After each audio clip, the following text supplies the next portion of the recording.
Attact TV. We are very much happy to be able to share some information on what is happening in the nations of Africa.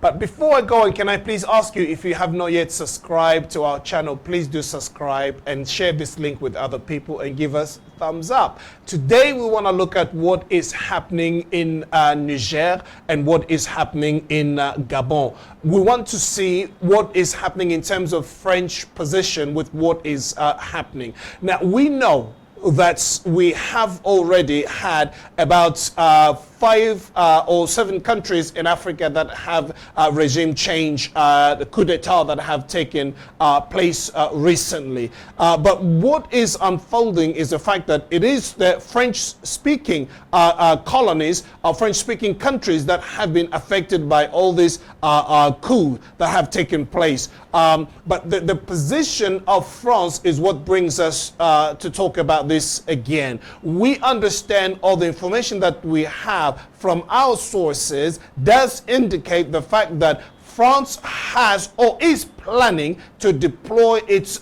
military intervention in Niger.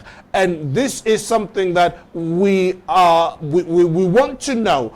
First, we just want to understand and get some clarification around this situation. But what we do know from what the information that we have gathered is that France does not recognize the newly, if you like, the new president in Niger.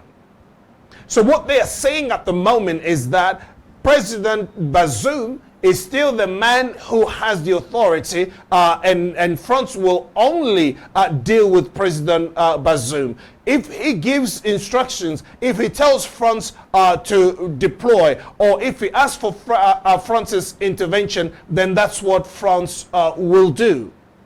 Now, I can understand the position that France is taking, but like I said before, this is something that will violate, because we have, if you like, the African Union. We have the different institution in Africa that is acting in order to remedy the situation in Niger. Now, the way this thing can happen is by following the protocol that they have in place. And France is saying that, yes, France will work with CEDEAO in order to intervene or to bring about an end to this situation peacefully. Now, if CEDEAO wants to deploy a military contingents in that country, then France is ready to deploy its military force in order to reinforce that position, i.e. to reinstate President Bazoum.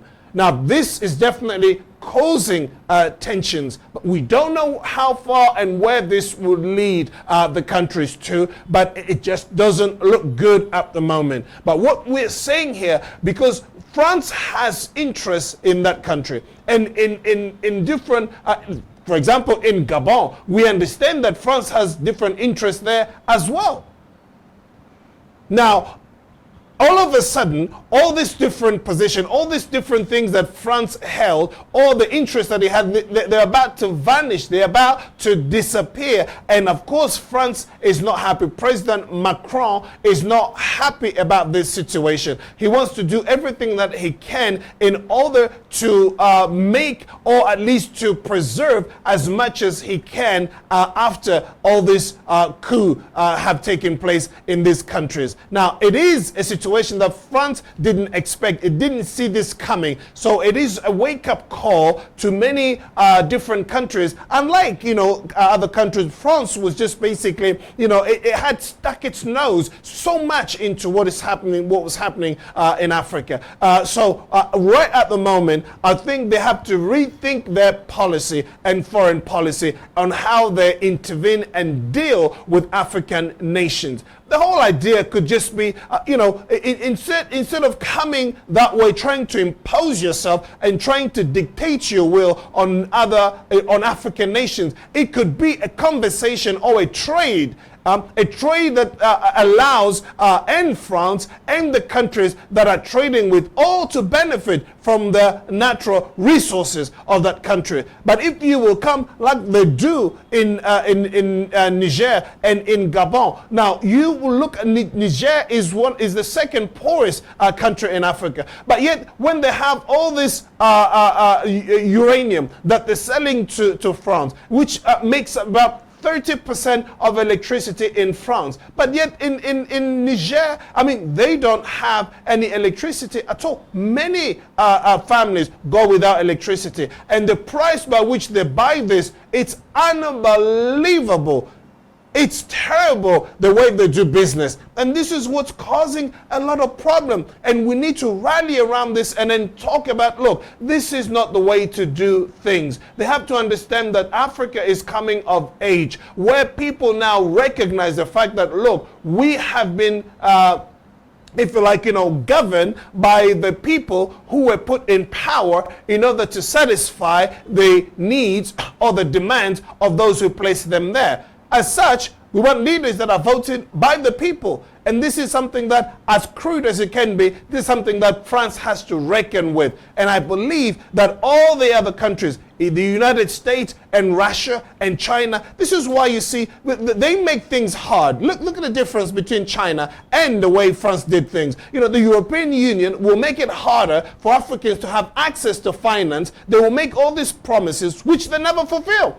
We'll give you this, we'll give you that, and they're coming with aid. It's not supposed to be aid, it's supposed to be trade. The way China comes in, they make it easy for Africans to have access to loans and, they build infrastructure. If the European Union say that we are going to build infrastructure, or we're going to build this bridge and that bridge, it will take ages for that to materialize. But when the Chinese come, don't take that long. They will come in, they will bring the finances, and they will put in place the infrastructure, build bridge and roads and all of that. But talking about this as well, I mean, we should learn not just to accept, because yes, the Chinese are coming, but they're bringing the money. Does that mean that they have clean hands? Things are not going to turn sour with them? We don't know. We must do business like business people and not signing papers that tomorrow are going to turn against our nations. Now, if you cannot repay the loans to the Chinese people, they will own your ports. They will own your airports. They will own your factories or your different things that they have built. They will take charge of it. And if you are in doubt, see what happened in Afghanistan and see what happened in other countries where things have turned sour. So we must understand what we must understand the ins and outs of what it is we're doing. And as African, we need to stand to a place where we're saying, look, this is what happened in the past. It won't happen again. Let's do business and let's be savvy about it so that the Africans benefit from what all these deals that are taking place. Maybe this is time for Africans to stand up and say, look, we have the resources that you need and you have the technology that we need. Let's trade. Let's do business and help each other. We want to develop and you also are looking for what we have. Now, this is the way to move forward. If you want to buy natural resources, you want to buy all this, come the right way and not by arming some group somewhere to cause trouble in a nation so you can have access to its product. That's wrong. So please understand that France at the moment is it's basically a wounded shark, if you like. They don't know where to go to. They don't know where to stand because all the privileges that they had in these different African nations have now come to an end, and they have to renegotiate and they have to find ways in order to rebuild the relationship that is now basically in tatters. So please bear with us. We'll bring you more information as things develop. If you haven't subscribed to our channel, please sign up and then share this channel and give us thumbs up. Thank you. Until next time, take care. Bye bye now.